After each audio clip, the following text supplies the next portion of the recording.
எல்லாருக்கும் வணக்கம். இன்றைக்கி நாம் செவ்வாய் பற்றி விரிவாக பார்க்கலாம். செவ்வாய் அப்படிங்கிறவர் யார் அப்படின்னா, ஒரு வார் ஃபீல்டில் முன்னாடி ஃப்ரண்ட் லைனில் போயிட்டுருக்கக்கூடிய சோல்ஜரை தான் நாம் செவ்வாயாக சொல்கிறோம். அதாவது முதல்ல போகக்கூடிய சோல்ஜருக்கு தான் அதிக குண்டடிபடுறது, எல்லா பிரச்சனைகளும் சந்திப்பாங்க. ஆனால் என்ன பிரச்சனை சந்தித்தாலும் அவங்க பாட்டுக்கு ஃபுல் ஃபோர்ஸாக போயிட்டே இருப்பாங்க. தன்னுடைய குறிக்கோளில் அடையாமல் அவங்க நிற்கவே மாட்டாங்க. அந்த மலை ஏறிட்டு தான் இறங்கணும் அப்படின்னா அந்த மலை ஏறி தான் இறங்குவோம்.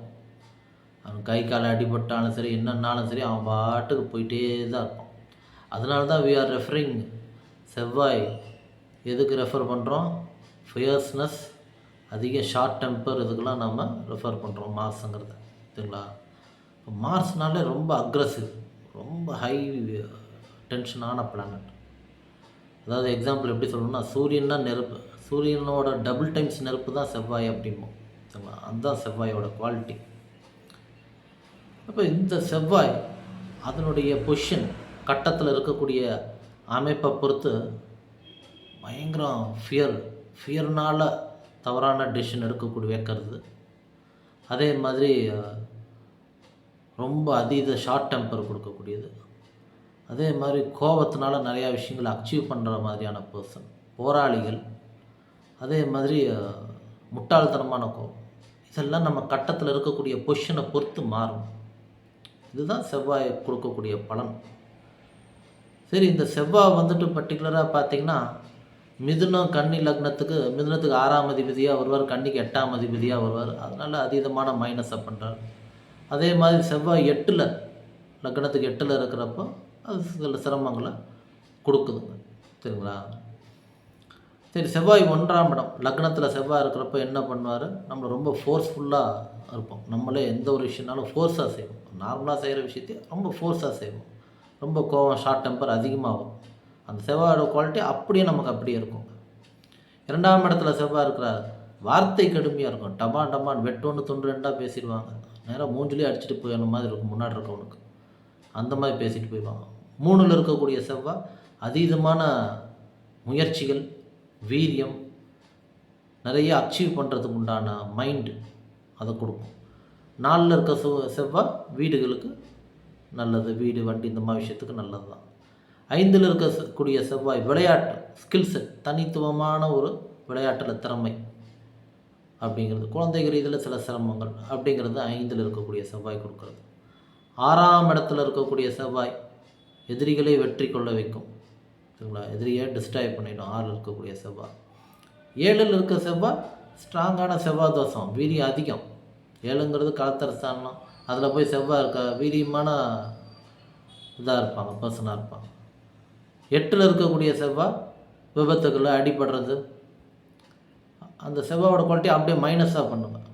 சரிங்களா? அதே 8ல் இருக்கக்கூடிய செவ்வாய் சில நேரம் என்ன பண்ணுவார்? 3ஆம் வீட்டை பார்ப்பார். அப்போ என்னது? அதீதமான தைரியம், சட்டனாக தைரியம் வந்துடும் திடீர்னு. ஆனால் பயந்துகிட்டே தான் இருப்பான். 9ல் இருக்கக்கூடிய செவ்வாய் பூர்வீக சம்மந்தப்பட்டது, சில விஷயங்களுக்கு நல்லது தான். இடம் சம்மந்தப்பட்ட இந்த விஷயங்களுக்கு நல்லது தான்.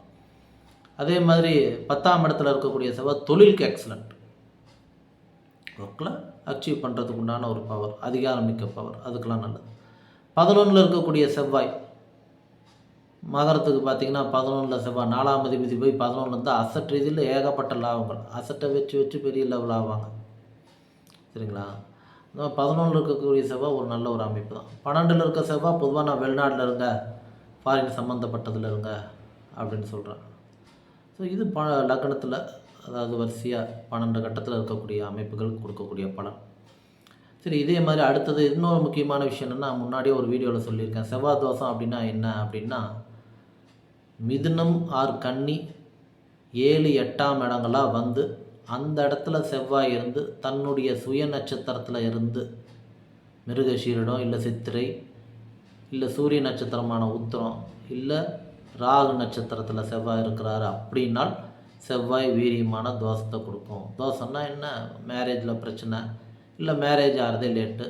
அது கன்னியில் இருக்கக்கூடிய செவ்வாய் சித்திரையில் இருக்கிறாருன்னா நிறைய பேர் மேரேஜ் பண்ணாமல் இருக்கிறாங்க, இல்லை மேரேஜ் பண்ணாலும் லேட் மேரேஜ் பண்ணாங்க, இல்லை மேரேஜ் எல்லாம் பண்ணால் பிரச்சனையை பண்ணிக்கிறாங்க.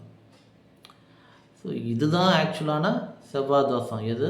மிதுனம் கண்ணியில் 7 8 இடமா இருந்து அங்கே செவ்வாய் இருக்கிறப்ப தான் அது பாதிப்பை தருங்க. இதுக்கு எல்லாம் என்ன நாம் ஜென்ரலாக மேஜரான பரிகாரம் என்ன பண்ணலாம் அப்படின்னா, செவ்வாய்க்கிழமைனா முருகர் வழிபாடு. செவ்வாய்க்கிழமை நைட்டு 8 to 9 செவ்வாய் ஓரையில் முருகருக்கு உண்டான கந்த சஷ்டி படிக்கிறது. இது வாரம் பண்ணுறது சிறப்பு. அதே மாதிரி வைத்தீஸ்வரன் கோவில் போய் வைத்தியநாத சுவாமி, தையல் நாயகி அம்மன், செல்வமுத்துக்குமாரசாமி வழிபாடு பண்ணிவிட்டு அங்கே இருக்கக்கூடிய செவ்வாய் கிரகத்துக்கு நல்ல அபிஷேகங்கள் ஆராதனை பண்ணுறப்போ அந்த செவ்வாயோட வீரியம் குறையும். 8ல் செவ்வாய் இருக்கிறப்போ இங்கே வைத்தீஸ்வரன் கோயில் போயிட்டு வர்றது கொஞ்சம் நிதானமாக பார்த்து போயிட்டு வரணும். ஆல்ரெடி போயிருந்திங்கன்னா நிறையா பேர் காட்டியிருக்கும், கொஞ்சம் சில டென்ஷன் ஸ்ட்ரெஸ்ஸு கொடுக்கும். சண்டை தகராறு பண்ணிக்குவாங்க, இல்லை வண்டி வாகனத்தில் ஸ்ட்ரெயின்ஸ் கொடுக்கும். அதனால் கொஞ்சம் கவனமாக பார்த்து பண்ணணும் 8ல் செவ்வாய் இருக்கிறவங்க. ஆனால் அதுதான் பரிகாரம், அதுதான் பண்ணியாகணும். அதே மாதிரி ட்ரையாங்கிள் ஃபார்மேட் வழிபாடுன்னு இருக்குது. ஹோமம் வளர்த்தி ஒரு ட்ரையாங்கிள் வரைஞ்சி அதுக்குள்ளே ஒரு 21 ட்ரையாங்கிளை போட்டு அதுக்குள்ளே 21 மந்திரங்களை எழுதி ரெட் துணி வச்சு ரெட் சாண்டல்வுட் இதை வச்சு இதெல்லாம் வச்சு ஒரு பூஜைகள் பண்ணுறது, அதுவும் மிக சிறப்பான பரிகாரமாக செயல்படும். சரிங்களா?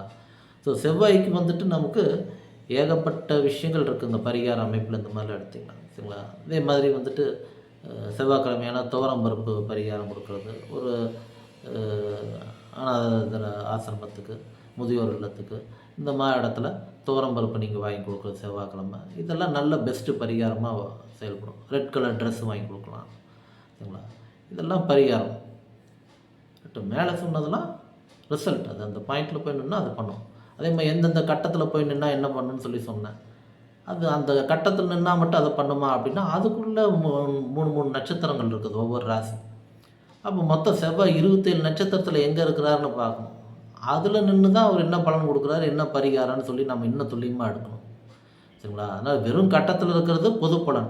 அதுக்குள்ளே என்ன நட்சத்திரங்கள் நீங்கள் போனீங்கன்னா தான் அந்த செவ்வாய் எப்படி சில பேர் பார்த்திங்கன்னா செவ்வாய் வீடு நல்ல லாபம் கொடுக்கும். சில பேர் பார்த்திங்கன்னா வீட்டை வாங்கினோன்னா வழக்கு பிரச்சனையில் மாட்டிக்குவாங்க. இதெல்லாம் நம்ம நட்சத்திரம் பேஸ் பண்ணி எடுத்து கொண்டு போகிற விஷயங்கள். சரிங்களா? அதில் நார்மலாகவும் சொல்லலாம், நட்சத்திரத்துலேயும் சொல்லலாம். ஆனால் நட்சத்திரங்கள் இல்லாமல் நீங்கள் பலன் பெருசாக அதில் சொல்ல முடியாது. ஸோ அது ஒன்று கவனிச்சுக்கணும்.